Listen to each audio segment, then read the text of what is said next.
Hello friends, अस्सलाम वालेकुम। Welcome to my YouTube channel kitchen with Maham. तो दोस्तों, आज मैं आप लोगों के लिए बहुत ही मज़ेदार सी रेसिपी लेकर आई हूँ। आज हम बनाएंगे चिकन मखनी हांडी। बहुत ही आसान तरीके से, बहुत ही आसान रेसिपी है। घर में इजीली आसानी के साथ जो आपके घर में अवेलेबल है उन चीज़ों से आज हम बनाएंगे चिकन मखनी हांडी। तो सबसे पहले मेरे चैनल को सब्सक्राइब कर दें, बेल आइकन के बटन को क्लिक कर दें ताकि मेरी हर नई आने वाली वीडियो आपके पास सबसे पहले पहुंचे। तो 2 अदद मीडियम साइज़ के मैंने प्याज को इस तरीके से ग्राइंड कर लिया है। आधा किलो मेरे पास चिकन है। और स्पाइसेस में मैं आपको बताती चलूँ, 1 टेबल स्पून पिसी हुई लाल मिर्च, 1 टेबल स्पून पिसी हुई काली मिर्च, 1 टेबल स्पून कुटी हुई काली मिर्च, 1 टेबल स्पून धनिया पाउडर, 1 टेबल स्पून कुटा हुआ ज़ीरा, 1 टेबल स्पून लहसुन अदरक का पेस्ट और 1 टेबल स्पून नमक और 2 से 3 अदद हरी इलायची छोटी वाली। आधा कप दही, आधा कप से थोड़ा सा ऊपर है, और आधा कप ही क्रीम लगा लीजिए आप। वैसे ये 4 टेबल स्पून है, लेकिन आधा कप डालने से आधा कप ही बन जाएगी।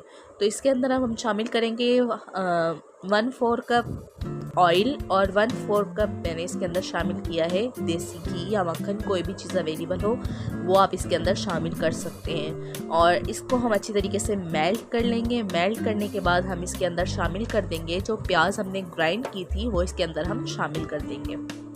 और प्याज को हल्का सा सुनहरी होने तक, हल्का सा गोल्डन होने तक पकाएंगे। और हल्की आंच पे पकाएंगे, ये ना हो कि नीचे लग जाए कढ़ाई के साथ, तो वो टेस्ट जो है वो ख़राब हो जाता है। तो दोस्तों, दोबारा रिक्वेस्ट करती चलूँ, जो मेरे चैनल पर न्यू है वो सबसे पहले चैनल को सब्सक्राइब कर दें, बेल आइकन के बटन को क्लिक कर दें ताकि मेरी हर नई आने वाली वीडियो आपके पास सबसे पहले पहुँचे। ये आप लोगों की तरफ से प्यार होता है, मोहब्बत होती है, तो बिल्कुल भी कंजूसी नहीं किया करें। चैनल को लाजमी सब्सक्राइब कर दिया करें। अब इसके अंदर शामिल कर देंगे हम 1 टेबल स्पून लहसुन अदरक का पेस्ट। आप देख सकते हैं प्याज़ों का कलर हल्का सा सुनहरी हो चुका है, हल्के हल्के गोल्डन हो चुके हैं। अब इसके अंदर मैं शामिल कर दूंगी चिकन। लहसुन अदरक का पेस्ट भी तकरीबन 3 से 4 मिनट तक मैंने हल्की आंच पे पकाया था। और अब चिकन शामिल किया है। अब जब तक चिकन का कलर चेंज नहीं हो जाता तब तक हम इसको पकाएंगे, अच्छी तरीके से पकाएंगे। और इसका कलर चेंज होने के बाद इसके अंदर हम शामिल करेंगे दही। दही हमेशा फेंट के इस्तेमाल कीजिएगा। दही को फेंट के हम इसके अंदर शामिल करेंगे। आप देख सकते हैं ऑयल भी निकल आया है, चिकन का कलर भी चेंज हो चुका है। अब इसके अंदर शामिल कर दिया है मैंने दही। दही शामिल करने के बाद इसके अंदर सारे स्पाइसेस भी शामिल कर दूंगी। जितने भी मैंने स्पाइसेस लिए थे वो इसके अंदर शामिल करके अच्छी तरीके से इसको भूनेंगे। अच्छी तरीके से भूनने के बाद इसको अच्छी तरीके से पकाएंगे। तकरीबन 8 से 10 मिनट तक हल्की आंच पे इसको हम पका लेंगे। तो कोशिश ही कीजिएगा कि नीचे से लगे नहीं। अगर नीचे से लग जाएगी तो हांडी वाइट नहीं रहेगी, फिर वो ब्राउन हो जाएगी। तो दोस्तों, इस बात का आपने ख्याल रखना है कि नीचे से लगनी नहीं चाहिए कढ़ाई, और सालन भी नहीं लगना चाहिए। हल्की आंच पे पकाइएगा। आप देख सकते हैं ऑयल निकल के बाहर आ चुका है।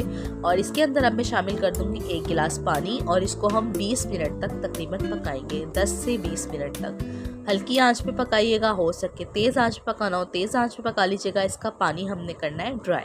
इसको हम ढक के पका लेंगे हल्की आंच पे तकरीबन 10 से 15 मिनट के लिए। तो इसके अंदर मैं शामिल कर दूंगी बादाम। मैंने 4 से 5 अदद बादाम लिए हैं, वो भी इसके अंदर शामिल कर देंगे। और इसके अंदर शामिल करूँगी मैं क्रीम।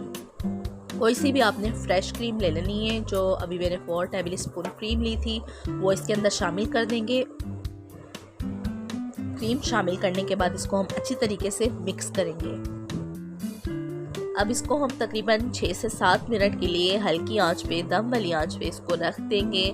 एक बात लाजमी याद रखिएगा, जब हमने इसके अंदर क्रीम मिक्स करनी है तो हमारी आंच बिल्कुल स्लो होनी चाहिए। जैसे दम वाली आंच होती है वैसी आंच होनी चाहिए। और जो है बिल्कुल हल्की आंच करके इसके अंदर क्रीम मिक्स कीजिएगा। तो आप देख सकते हैं क्रीम मिक्स कर दिए। बहुत ही मज़ेदार सी क्रीमी मखनी हांडी रेडी है। मैं आपको गार्निश करके दिखाती हूँ। बहुत ही मज़ेदार सी रेसिपी तैयार हुई है। तो दोस्तों, चैनल को लाजमी सब्सक्राइब कर दीजिएगा, वीडियो को लाइक कीजिएगा, दोस्तों के साथ शेयर कीजिएगा, रेसिपी को कंप्लीट देखिएगा और प्यारे से कमेंट्स में लाजमी बताइएगा कि मेरी रेसिपी आपको कैसी लगी। तो दोस्तों, ये थी मेरी आज की रेसिपी। उम्मीद करती हूँ आपको बहुत पसंद आएगी। तो किचन विद महम को दीजिए इजाज़त। मिलते हैं नेक्स्ट वीडियो में। तब तक अपना बहुत सारा ख्याल रखिएगा। अल्लाह हाफिज़।